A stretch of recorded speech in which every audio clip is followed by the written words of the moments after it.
parfumé, est plus grand, est plus protecteur, est plus merveilleux. Il a le parfum de bonne odeur.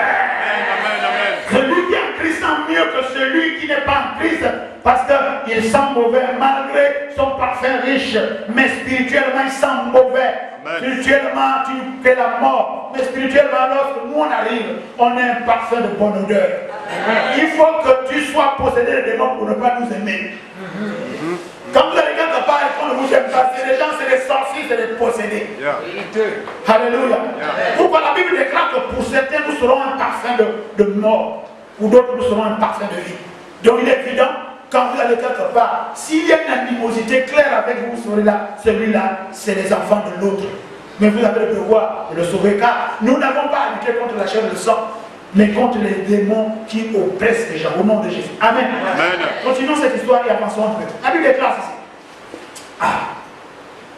Et puis, Seigneur dit que tu l'as épousé et le puits est profond. Oui, les puits de ce monde sont profonds. Pourquoi? Si vous dites qu'un puits est profond, ça veut dire qu'il n'y a pas assez d'eau. Hein? Parce que quand l'eau est au bord, vous ne pouvez pas avoir fond, non? Hein?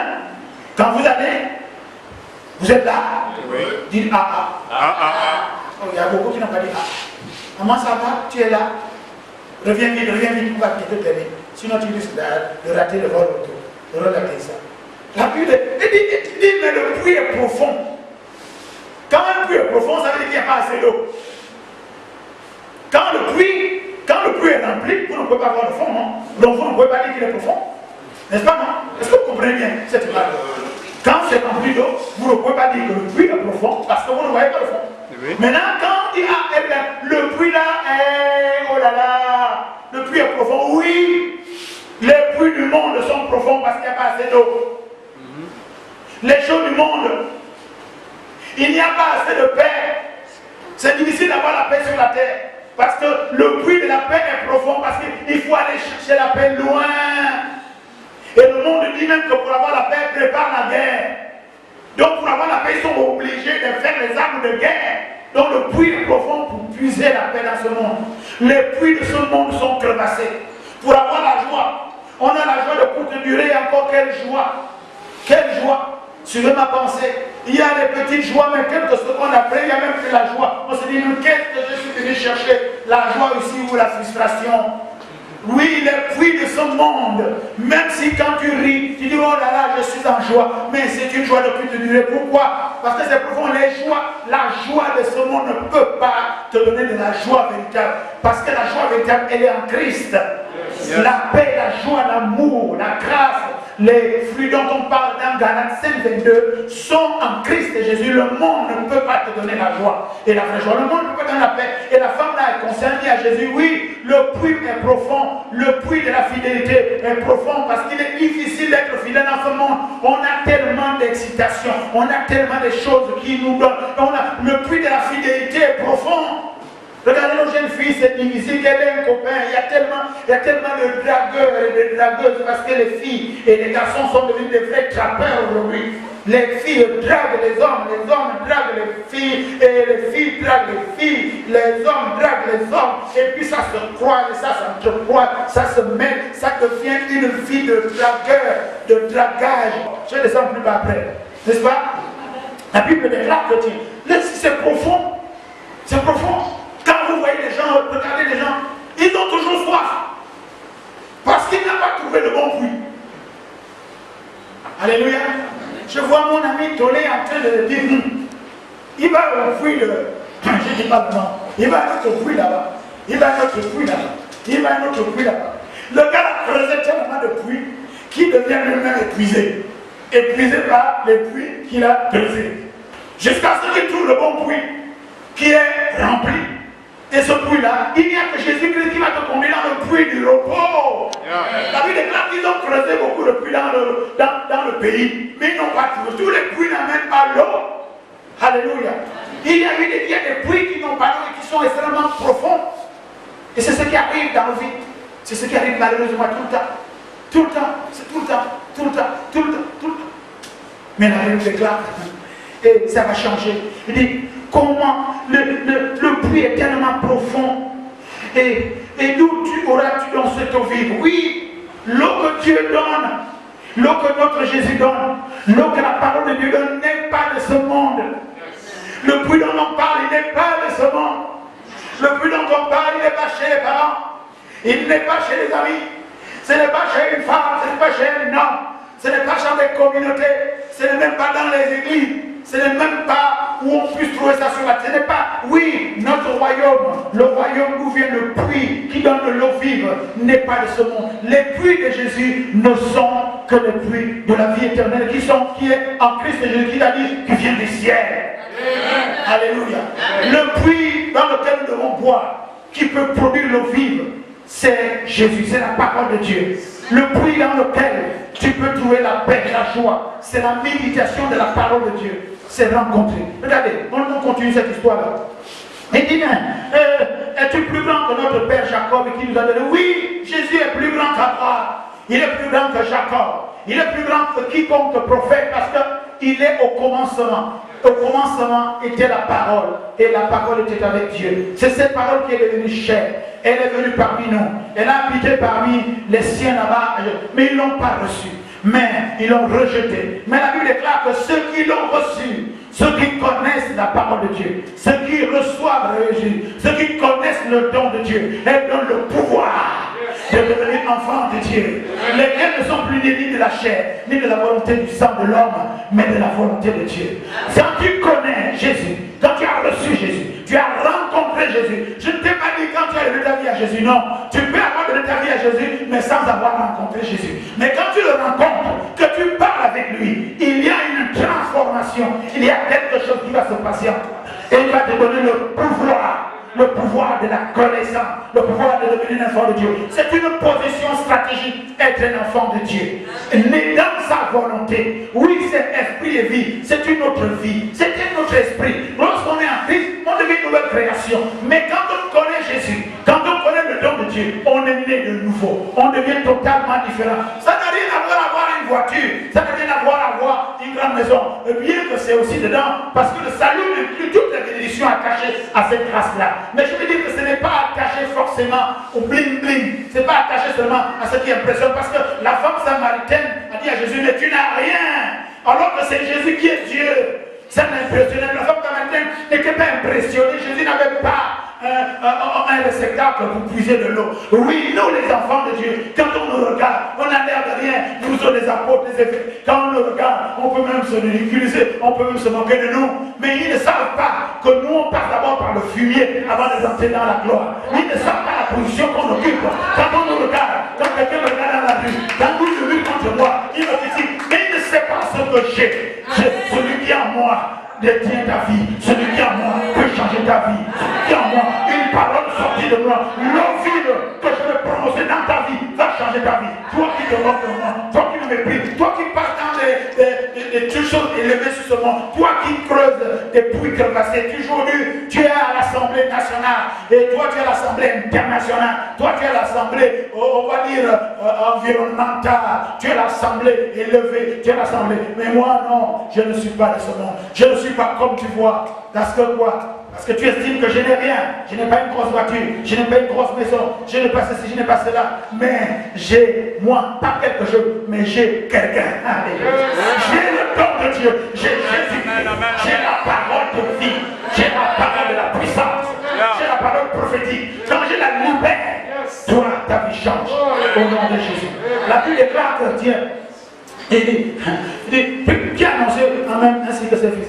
Jésus lui répondait, quiconque boit de cette eau aura faim, mais celui qui boit de l'eau que je donnerai n'aura plus jamais soif. La femme dit, Seigneur, donne-moi cette eau. Le langage a changé. Oh, vous êtes là? C'est Jésus qui l'a dit, donne-moi à boire. Elle a commencé à raisonner. Ils ont commencé à parler. Quand tu viens à l'église, tu dois commencer à parler avec Jésus. On te prêche l'évangile. Ça veut dire que tu parles avec Jésus. Ton entendement, ton esprit. Tu viens discuter avec l'homme de Dieu. Tu viens discuter avec la femme de Dieu. Viens discuter avec ton pasteur. Viens discuter avec les anciens. Viens à l'église. Dieu te parle. Dieu te parle. Dieu te parle. Parce que le langage change. Elle vient de comprendre quelque chose. Dit, comme tu dis que c'est toi qui as l'eau vive, que si tu me donnes ce tour-là, je n'aurai plus jamais soif. Parce que je n'ai plus envie de venir tout le temps ici en cachette. Parce que les autres se moquent de moi. Tout le monde me critique. Oui, toi qui me parles. Tu veux que ta vie change. Tu veux que les gens changent ta vie. Qu'ils enlèvent l'étiquette. s'est passé dans la vie de cette personne. Il a reçu quelque chose, ou plutôt il a reçu quelqu'un, ou bien il a rencontré, il a fait une rencontre extraordinaire. Oui, Zachée, effectivement, était un voleur, mais il a rencontré Jésus et il a changé. Tous ceux qui ont rencontré Jésus, qui ont rencontré le Seigneur. Cette fois-ci, c'est la femme samaritaine. Pour une affaire d'eau, pour une affaire de séduction, pour une affaire de vie, Jésus devait passer par là. Jésus devait être là. Et Jésus parle avec toi ce matin au travers de la prédication de ce temps de Dieu que tu ne connais même pas. Mais je veux que tu connaisses plutôt celui qui l'annonce, Jésus-Christ, le nom de Dieu. La Bible déclare qu'il dit maintenant elle change. Elle dit, Seigneur, toi qui voulais avoir, mais je me rends compte que l'eau que je suis venu, l'eau que je dois venir puiser tous les jours, je dois chercher la paix tous les jours, je dois chercher l'amour tous les jours, je dois chercher la délivrance tous les jours, je dois chercher la bénédiction tous les jours, je dois chercher que tu m'aimes tous les jours, je dois te convaincre tous les jours, je dois te parler tous les jours, je dois chercher le pardon tous les jours, je dois chercher que tu me regardes bien tous les jours, je dois chercher l'argent tous les jours, je dois chercher les passeports tous les jours, mais je vois que tu es le raccourci de la vie. Ce que tu donnes ça à Pax, tu donnes ça définitivement, tu donnes la paix définitivement, tu donnes l'amour définitivement, tu donnes la grâce définitivement, la richesse définitivement, le bonheur définitivement, la sécurité définitivement, la protection définitivement, l'élévation définitivement, la considération définitivement. Tu donnes tout ce que le monde a besoin, quelqu'un, tout ce dont j'ai besoin, tu me donnes définitivement. La femme samaritaine a dit d'accord, j'ai compris. Comme tu dis que tu as l'eau là, donne-moi cette eau. Alléluia. Amen. Si tu dis depuis que tu es à l'église, tu ne sais pas que c'est Jésus qui donne l'eau vive, qui donne la délivrance définitivement, qui donne la paix définitivement, qui donne l'espérance attachée à sa grâce qui ne pourra jamais se flétrir. Alors, chante ce matin chante de la larme. Désormais, quand tu es à l'église, désormais, quand tu lis la parole de Dieu, désormais, quand tu médites, désormais, quand tu pries, désormais, quand tu marches, désormais, quand tu mens, désormais, même quand tu dors, parce que ton esprit continue à intercéder. Dis à Jésus, dis à la parole prophétique que tu as reçue, donne-moi de cette eau. Amen. Dis Jésus, donne-moi ta paix. Jésus, donne-moi ta délivrance. Yes. Arrête de pas venir mille et une prières. La femme samaritaine avait quoi au but? Une femme de mauvaise vie. Elle avait ses arguments. Elle avait ses outils pour puiser l'eau de ce monde. Mais elle revenait tous les jours. Quand il fait chaud. Et le puits était profond. Vous imaginez? Il fallait d'abord accrocher le seau. Hein, comme au village. On jette le seau qui descend. Et puis on tire. On remplit ça de par de combien? Quelle est la contenance du récipient? Mais Jésus lui dit, moi, je te donne l'eau sans le puits là. Tu n'as pas besoin et tu ne reviendras plus. Je te donne la paix, tu ne reviendras plus. Je te donne l'amour, tu ne reviendras plus. Quand je donne l'amour, tu ne viendras plus demander l'amour. Je te donne la sécurité, tu ne viendras plus venir. Je te donne la bénédiction, tu ne viendras plus. Je te donne l'élévation. Tout cela, c'est une bonne fois pour toi à Pax. La femme a dit, j'ai compris. J'espère que ce matin, vous qui êtes avec moi, et vous qui m'écoutez, vous avez changé votre façon de prier. Et Seigneur, ce matin, donne-moi l'eau vie, donne-moi de cette eau. L'eau qui descend de la Nouvelle Jérusalem céleste. L'eau qui descend de la parole de Dieu. L'eau qui descend du Saint-Esprit. L'eau qui convainc mon cœur. L'eau qui me donne la paix, la joie, l'amour, la félicité, la maîtrise, la grâce particulière, le pardon. Je viens de parler, c'était là encore 45, 22. Voilà, la femme samaritaine dit, donne-moi de cette eau. Waouh! Oh, Seigneur, donne-moi cette eau afin que je n'ai plus soif et que je ne vienne plus puiser ici. Alléluia. La femme samaritaine vient de reconnaître, dit, comme tu as mis certaines eau, donne-moi de cette eau pour que je n'aime plus draguer les femmes. Donne-moi de cette eau, que je ne fasse plus draguer n'importe quoi. Que je ne drague pas aussi les hommes. Que je ne vienne plus ici à ce puits du monde, au puits où il y a le péché. Au puits où il y a la transpiration et la faute, au puits où je suis venu, au lieu de venir en cachette, au puits où je suis abandonné. Quand Dieu te donne de l'eau vive qui sort de sa parole, c'est cette parole qui te met à l'aise pour dire que je ne reviens plus dans le péché, je ne reviens plus puiser dans le puits qui ne peut pas me satisfaire. Amen. Alléluia. Amen. Quand tu reçois cette eau-là, tous les dragons là, tu les regardes zéro. Alléluia. Tous les drageuses là, tu le regardes point zéro. Alléluia. Tu dis on laisse comme ça, on fait comme ça. Ça rentre comme ça sort comme ça sort. Quand tu as l'eau glorifies le Seigneur, tu te laisses porter par le courant de l'esprit. Tu te laisses porter par cette vie. L'eau qui donne ne donne plus jamais soif. Alléluia.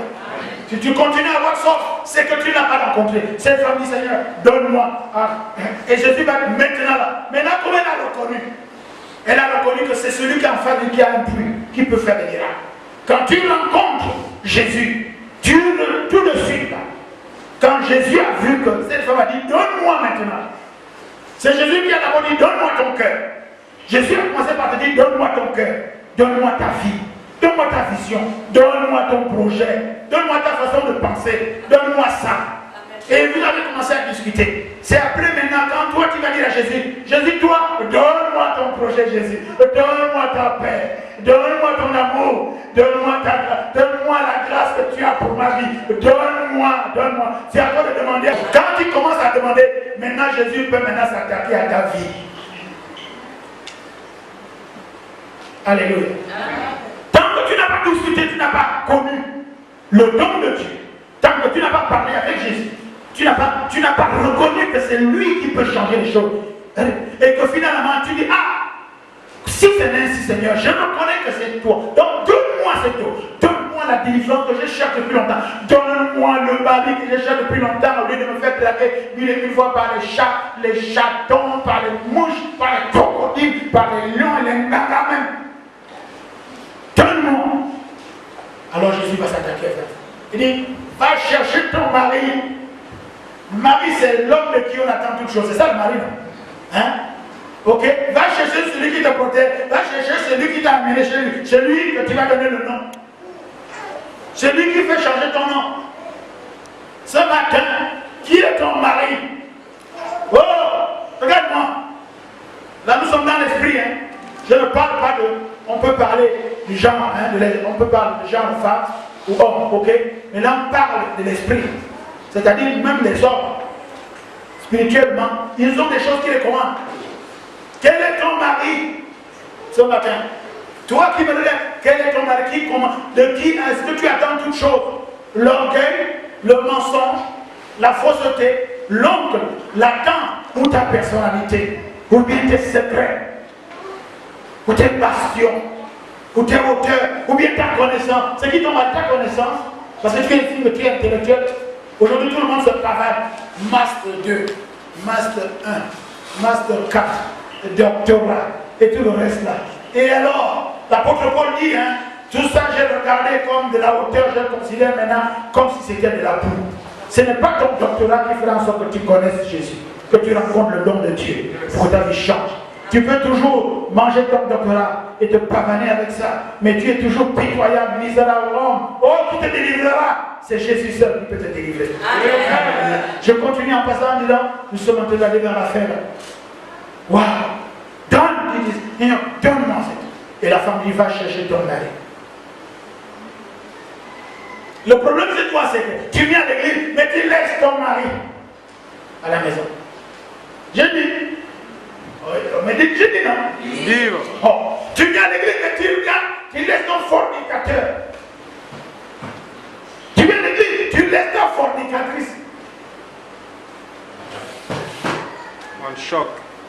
Quel choc. Il y a beaucoup ici, vous avez des copines, n'est-ce pas? Mais vous les laissez à la maison. Et le même rester à dormir dans la chambre, dans ton lit, dans tes draps. Toi, tu dis, tu viens à l'église. Va chercher ta nicatrice. Celle qui te fait niquer ta bénédiction. Elle te nique ta bénédiction. Elle te nique ta connexion avec Dieu.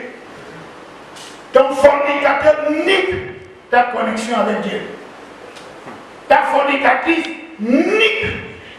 Tu te fais niquer la fornication. Tu te fais niquer la bénédiction. Tu te fais niquer. Tu te fais niquer. Tu n'as plus peur des mots. Oui, toi qui me regardes, tu te fais niquer la bénédiction à cause de ce péché. Tu vas à l'église le matin, mais tu laisses ta copine dans l'église. Tu vas à l'église le matin, tu laisses ton copain chez toi. Et s'il n'est pas chez toi, il est quelque part. Vous avez dormi ensemble, mais lui va au big match. Il va jouer au football. Il va jouer au football. Toi, tu viens à l'église, oh, Jésus est Seigneur. Tu regardes le nom. Oh, il a dit qu'il sera là besoin en midi temps. Il faut que je lui fasse à manger. Fornique, il a été niqué la bénédiction. Ce n'est pas une injure, hein? C'est une position. Il y en a qui sont même fornicateurs, plus. Tu es en train de dire que ta vie spirituelle est niquée à cause de la fornication. Au lieu d'amener, je viens dire à ces femmes, va chercher ton mari, va chercher ta copine, va chercher ton ami, va chercher ceux qui te dominent dans la vie, va chercher ton orgueil, ta personnalité, va chercher le mensonge. Qu'est-ce que tu as? Il dit, oh non, je n'ai pas de mari. Oh! Moi, je te dis, va chercher ton mari, tu dis que tu n'as pas de mari. Je te dis, va chercher ton fornicateur, tu dis, oh non, papa, moi je n'ai rien. Et pourtant, demain, je te verrai en grossesse. C'est rentré comme par la puissance de Saint-Esprit. Je suis désolé, il n'y a qu'avec Marie que ça a commencé. D'autres conseils maintenant aujourd'hui par la puissance de Saint-Esprit, mais il faut la prophétie de la femme de Dieu ou l'homme de Dieu. Parce qu'il y a des femmes qui n'ont pas d'utérus non plus de quoi que ce soit. Mais l'homme de Dieu, la femme de Dieu prononce la parole et l'enfant rentre.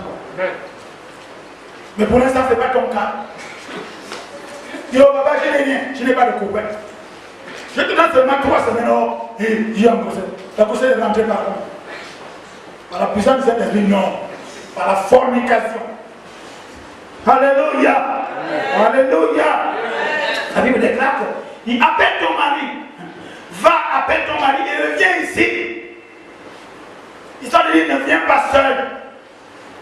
Va, appelle ton mari et reviens ici. La femme dit, oh, je n'ai pas de mari. Pourquoi? Parce que le gars là avec qui je fornique, ce n'est pas mon gars, ton mari. Ton fornicateur n'est pas ton mari. Ta copine là, depuis que tu dis que tu vas aller voir ses parents et te tourne comme ça à gauche à droite, elle ne veut pas t'épouser, ce n'est pas ta femme. Tu as eu beaucoup de copines. Ce n'était pas les femmes, ce n'est pas ta. C'est pas. Tu as eu beaucoup de maris. Ce n'est pas eux. C'était les passagers. Occasion pressée. On appelle ça les femmes des gars. Nous qui avons dans les pays européens, là, tu sors d'un train, tu prends un train dans 15 minutes, tu as encore une femme dans un coin. Comment vous connaissez la suite? C'est quand tu prends le train, oh mais tu t'appelles comment? Oh, mais moi souviens-toi, je suis d'abord, je m'appelle Gervais. Oh. Pas le Gervais là-haut. On a fait des choses. On a fait des choses. Oui? Non, là c'est pas. Chez les blancs, il n'y a pas de taxi voyage. C'est carrément au clair. On appelle ça au clair voyage. Oh, on a fait des choses. Et comme les femmes, dans ces pays-là, les femmes sont totalement libérées à un niveau d'impudicité. À l'époque, je n'étais pas en crise. Hein. J'étais totalement en crise. Et j'estime même que je suis costaud. Bonjour, ça va, oui. Et puis, vous cognez un coin comme ça, vous regardez. L'œil va jusqu'au-delà, mais pas retourner aussi quand vous vous retrouvez dans une position pas possible. Vous dites, oh, le voir la prochaine, oh, je m'appelle Paul, oh, moi c'est Adeline. Souvent on a même les faux noms. On a fait des choses. Mais il a cru, et il a plu à Dieu, qui nous a fait grâce de nous sortir de ces choses-là. Ce que nous regardions, on regardait comme si on était très fort. On voulait compétir avec Salomon, avoir plus de femmes que Salomon. Il avait 1000 femmes, Salomon. Un costaud, hein? 1000 femmes, 700 princesses pour femmes. 700 princesses en France. Ah où, hein? Et 300 concubines.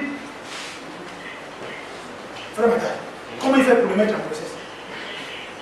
Même si tu prends 3 femmes par jour, tu ne peux pas y arriver. Parce que ma spécialité médicale, c'est la biologie de la reproduction. Donc un homme normal ne peut avoir que 3 rapports normaux par semaine. Quand tu as déjà 5, tu n'es pas normal. Et puis, il y a la fontaine.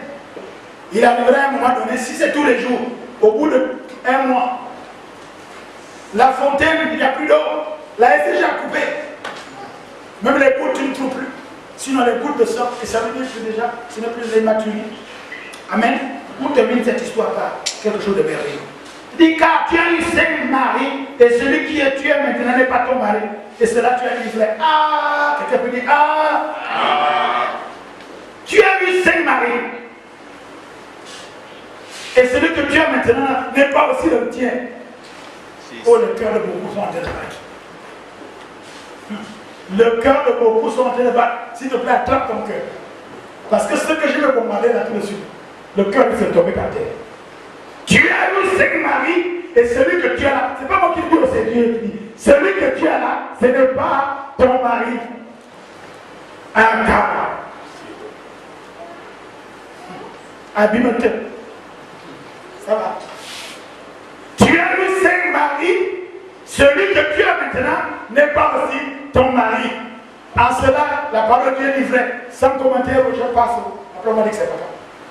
Je n'ai rien gaspillé. Vous êtes là? Il me plaît de relire ça. Tu as eu 5 maris. Tu as eu 5 copines. Parce qu'on va dire que oh, c'est sur les filles. Non, non, tu as eu 5 copines. Hein, ouais. Et la copine que tu as là maintenant, là, c'est foutu.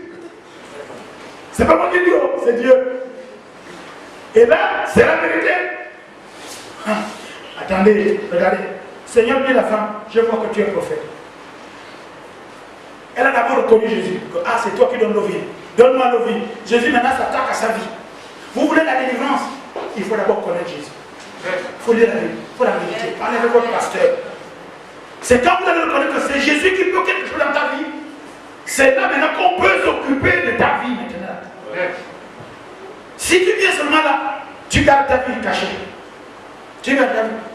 Et tu ne peux pas t'en sortir si tu ne reconnais pas que c'est Dieu qui peut t'en faire sortir. Et que tu ne, et Dieu te dit, tu as 5 maris, et si tu ne reconnais pas aussi ton péché, tu ne reconnais pas ce qui ne va pas, tu ne peux pas t'en sortir. Elle a reconnu, oh, venez, elle est allée. La première chose, c'est que le vase est tombé. La couche est tombée. Alléluia. Dès que Jésus a commencé à toucher un pan de la vie pourrie de cette femme, son orgueil de puiser de l'eau, ce avec quoi elle voulait puiser de l'eau, ce avec quoi elle pouvait paraître, son orgueil, ce avec quoi elle pouvait paraître, on va dire, pour aller dans le puits de ce monde, ce qui permettait d'avoir accès à la paix, à la joie, à l'amour, à un certain milieu, à un certain rang, à un certain, on va dire, considération. Finalement, quand Dieu met la lumière sur ta vie, ça doit tomber. La couche est tombée, les masques sont tombés. L'hypocrisie est tombée. Je dis, la fornication partait. Le mensonge partait. La fausseté partait. Et qu'est-ce qu'elle? Et le Seigneur, je vois que nos pères m'ont adoré. Ils disent, prends-moi leur vient où sera, où nous adorons le Père. Vous adorez ce que vous ne connaissez pas, mais leur vient, on va aller plus loin. La femme lui dit, je sais que le Messie vient, celui qui est là. Au verset 26, 4, 26, il dit, je le suis, moi qui te parle, alors arrivèrent. Depuis que tu es à l'église, tout ce qu'on t'enseigne là, quand tu vas reconnaître que c'est réellement Dieu qui te parle, la couche va tomber. Yes. Quand tu vas reconnaître que Dieu te parle, la fornication va s'arrêter seule. Elle tombe et se casse. Les mauvaises relations se cassent. Tous les gars là au Balango, tous les gars, fallait dehors, virer les boutiques, fermez les boutiques. Si le gars vient encore chez toi, tu dis désormais, la boutique est fermée à cause du confinement. Confinement spirituel sous ordre de Jésus. Alléluia. Les mamans, fermez les boutiques, fermez les pays. Le confinement, Jésus-Christ ordonne un confinement spirituel à cause du péché, n'est-ce pas? Pour arrêter le péché, ordonner le confinement sexuel. Je dis encore, sexualité fermée pour confinement, pour arrêter la propagation du péché. Tu peux m'enfoncer le couteau, c'est bien dit. Toi qui m'écoutes, je viens de décréter au nom de Jésus un confinement strict pour stopper la propagation du virus du péché. Confinement sexuel strict. Couvre-feu 24 heures sur 24. C'est grave.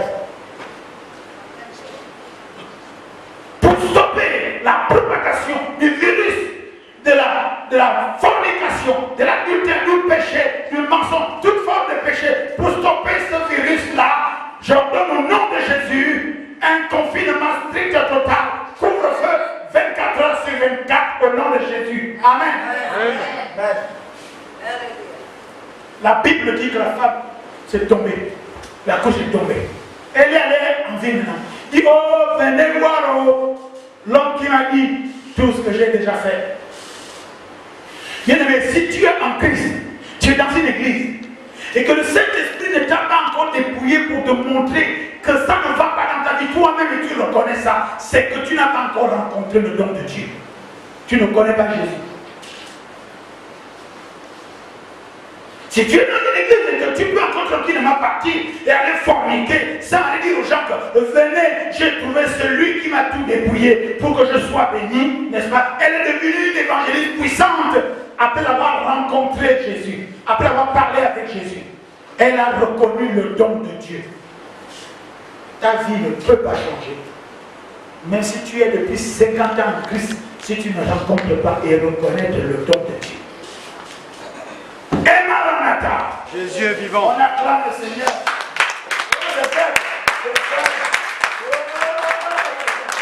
Ce sont des choses que tu dois désirer toi-même.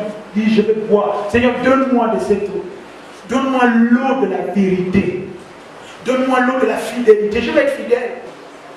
Tu n'es plus influencé, tu n'as pas peur. Avoir la paix en Christ, même si tu es marié ou fiancé, tu n'as même pas peur quand tu pars, ou bien même si les femmes tournent autour de lui, ton copain, ton fiancé, c'est rien.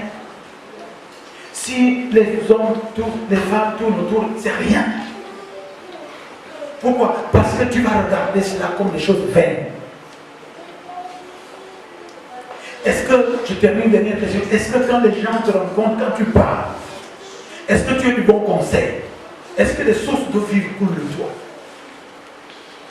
Tu n'as même jamais prêché une seule fois que tu as l'église. Même à ton voisin, à ta copine. Ce n'est pas un reproche, c'est un constat. Nous autres, on vit de ça.